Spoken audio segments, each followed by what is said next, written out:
Sebab Jingbam Jingbam Khasi. Jingbam hả? Tại quý cho Jingbam và Jingbam hả? Saru, Muslim, Udo.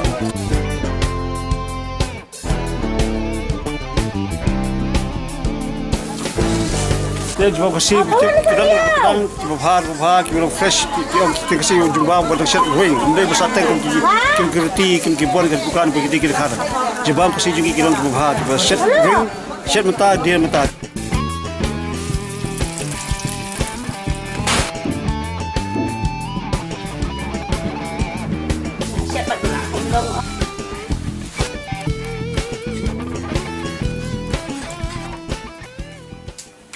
When you look at local food systems, what they've been doing is they've been synchronized in what we consider as good, clean and fair. And good meaning that, the food is to begin with tasty, and taste is a really important point. It's fresh, and that means, we consume it without it flying all over the world and coming to us. It's seasonal, which is a very important point because the evolution of man has always been with the seasonality of what's available around him. So it's a natural sort of way of our dietary intake. And then there's clean, which is it's free from chemicals, it's on the organic side of life. And then we look at fair, which is that it's fair to the producer, it's fair to the consumer, and most importantly, it's fair to the environment.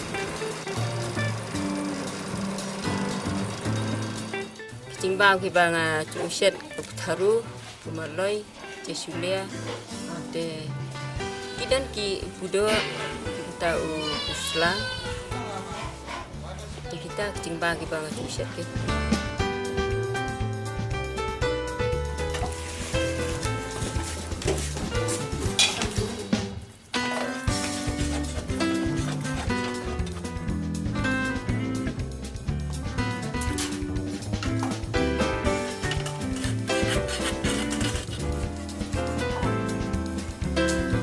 Ini kami bahan macam mana? Kami bahan mentah ni. dan kapor misiwar ko yahin tar ko yahin maki beliau kelana kam sutu bo Jingbam Khasi ulong bahar betul lokal teki lana kam yesania mengela Islam yang Jingbam teka syong haka Jingbam ki yesania ki customer pen bagi lut Jingbam ki wan banya thiet. I think the deeper question we need to all ask ourselves is why are we changing our food system? Why are we changing our culinary dietary intake habits? Why are we changing all of this? Especially, for example, like you were saying, you come from a family that produces, say, pumaloi. Yeah, and it produces lots of pumaloi and everyone used to come and take pumaloi.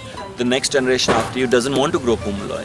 And that's a very serious concern because then slowly the pumaloi industry starts going down because of one person.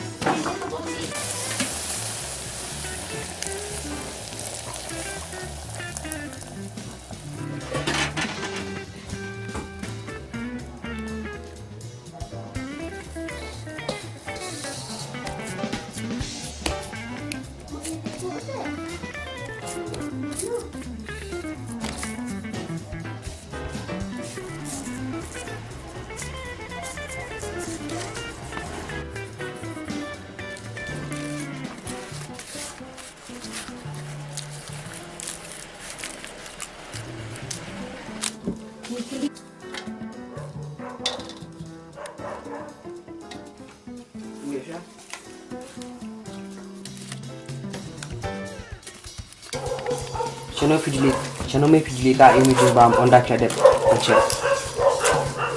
Lira ayo.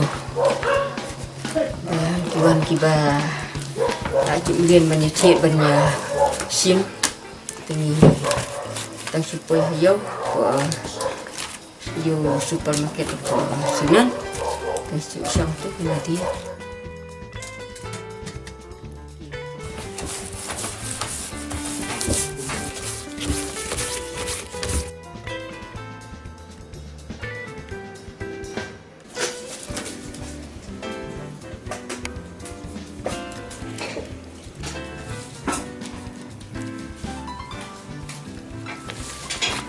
nam kong pilihan ini tambah kalau cuma. Ada dua kadang kena.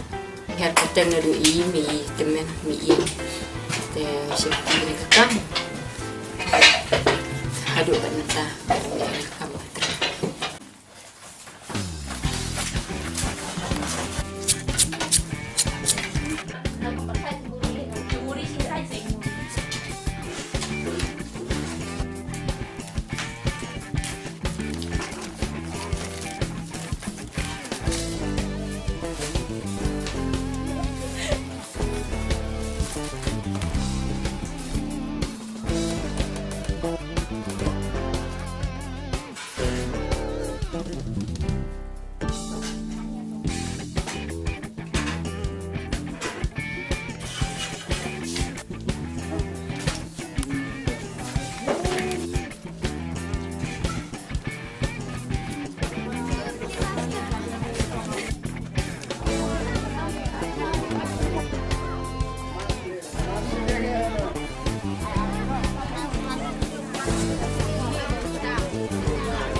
Kau picit bam Jingbam Khasi?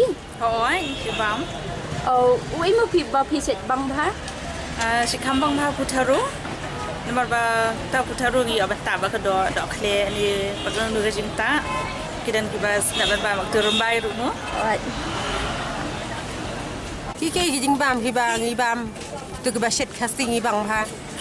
Ngibang ban ba mi gitu ki pusla kumaloi gitu ki putaru ngibang ban ba ki do jem bat ki do kum to kin bat ki snal Khasi kum to ngibang lut reite ki we ki Jingbam te baset do khar dam da bang ki Jingmat ngi ki long ki bang bha baset Khasi.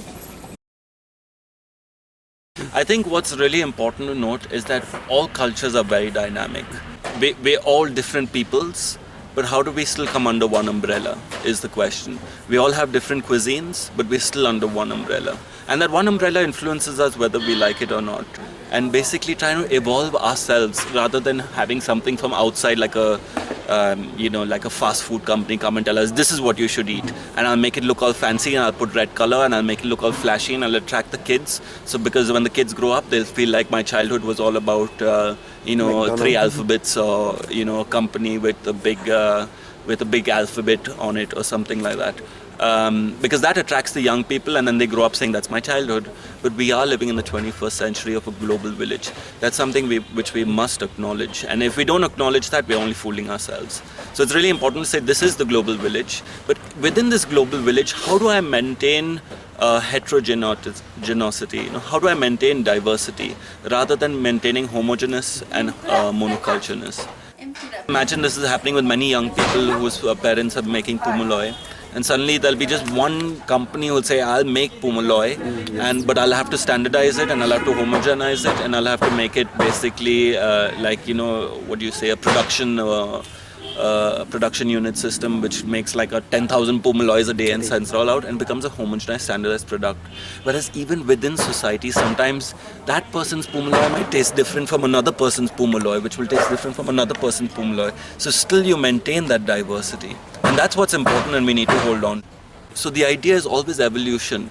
Evolution, but learning from our past and seeing how we can take it forward.